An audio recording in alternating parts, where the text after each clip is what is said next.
اعوذ باللہ من الشیطان اللعین الرجیم بسم اللہ الرحمن الرحیم الحمدللہ والصلاة والسلام علی رسول اللہ وآلہ اللہ۔ السلام علیکم ورحمۃ اللہ وبرکاتہ۔ فکر قرآن چینل میں حافظ آکاش حیدر حاضر خدمت ہے۔ سب سے پہلے اس عظیم موقع پر یکم ذی الحج کے موقع پر حضرت امیر کائنات علی بن ابی طالب علیہ السلام اور حضرت سیدہ کونین حضرت فاطمہ الزہرا سلام اللہ علیہ کے عقد و نکاح کے موقع پر تمام ناظرین اور ہر اس فرد کے جو فکر قرآن چینل سے منسلک ہے میں ہدیہ تبریک پیش کرتا ہوں، اور بالخصوص حضرت بقیت اللہ الاعظم یوسف زہرا امام زمانہ صلوات اللہ علیہ کی بارگاہ صد عظمت پناہ میں مبارکباد عرض کرتا ہوں۔ ناظرین، آج کا بہت حسین موقع ہے، اور آج کے دن ہر وہ انسان کا دل باغ باغ ہے کہ جس دل میں آل محمد کی ولا باقی ہے، کیونکہ آج ان دو ہستیوں کا عقد اور نکاح ہے کہ اگر ایک طرف دیکھا جائے تو دلہا وہ ہے کہ جو وجہ اللہ ہے، جو لسان اللہ ہے، جو اذن اللہ ہے، جو میدان میں چلا جائے تو کل ایمان بنتا ہے، اور بستر رسول پہ آ جائے تو مرضی یزدہ بنتا ہے۔ اور ایک طرف دلہن وہ ہے کہ دلہن طاہرہ ہے، دلہن نقیہ ہے، راضیہ ہے، مرضیہ ہے، محدثہ ہے۔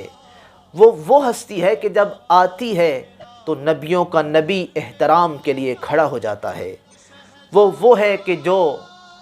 آیت تطہیر کی مصداق ہے۔ وہ ہستی وہ ہے کہ جس کے گھر میں فرشتوں کا نزول ہوتا ہے، اور یہی وجہ ہے کہ اس ہستی کی عظمت کو دیکھ کر بڑے بڑے اصحاب اور بڑی بڑی شخصیتیں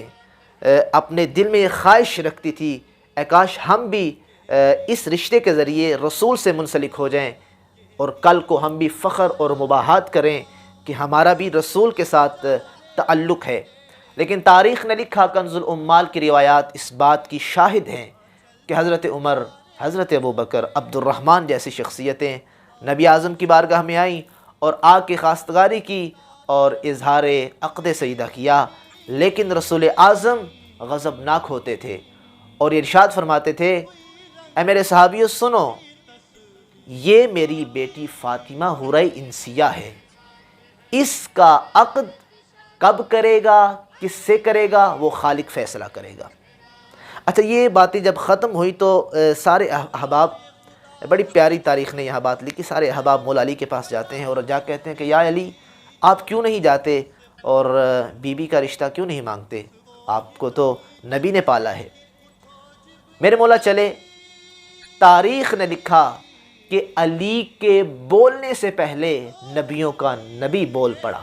وہ بول پڑا کہ جو ما ینطق عن الہوا کا مصداق تھا، کہا یا علی ابھی ابھی اللہ نے جبرائیل کے ذریعے مجھے پیغام دیا ہے کہ اے محمد میں نے عرش بری پہ علی و فاطمہ کا نکاح پڑھ دیا ہے، تجھے حکم دیتا ہوں کہ فرش پر تو ان دو عظیم ہستیوں کا نکاح پڑھ دے۔ کہا کہ یا علی میں دنیا کو سیرت دینا چاہتا ہوں، میں سب سے پہلے اپنی بیٹی سے اس کی خواہش پوچھوں گا۔ گئے ہیں اور کہا میری بیٹی فاطمہ میں تیرا نکاح علی سے کرنا چاہتا ہوں۔ علی وہ ہستی ہے کہ جو روئے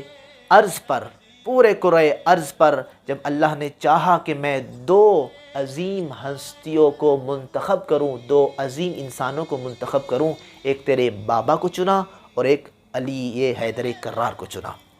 میری آقا زادی خاموش ہوئی اور اپنی خاموشی کو علامت بنایا اپنی رضامندی پہ۔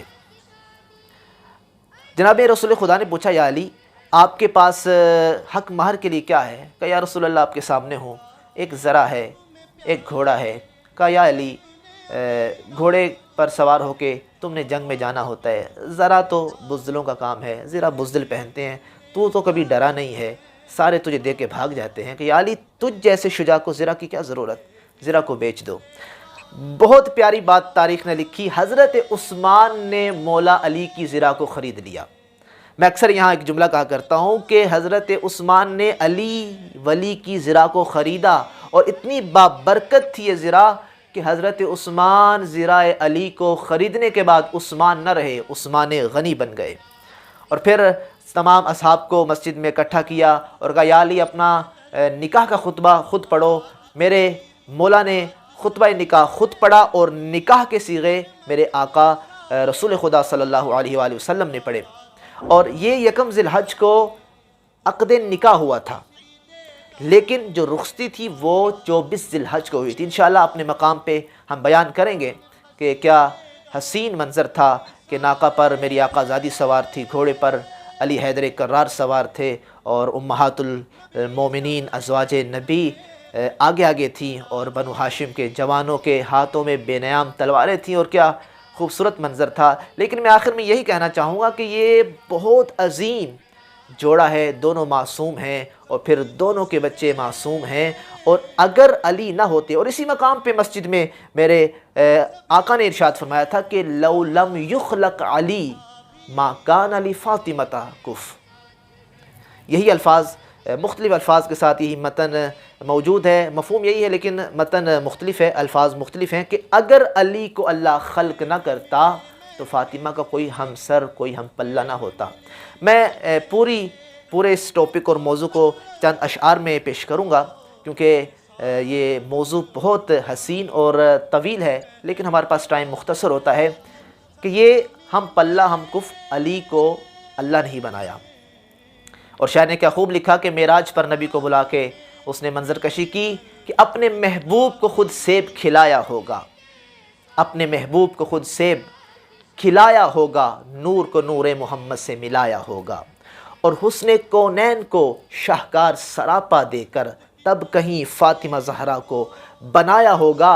اور تیری آمد کی خبر سورہ کوثر میں بیان کر کے رنجیدہ محمد کو ہنسایا ہوگا۔ اور اس نے لکھا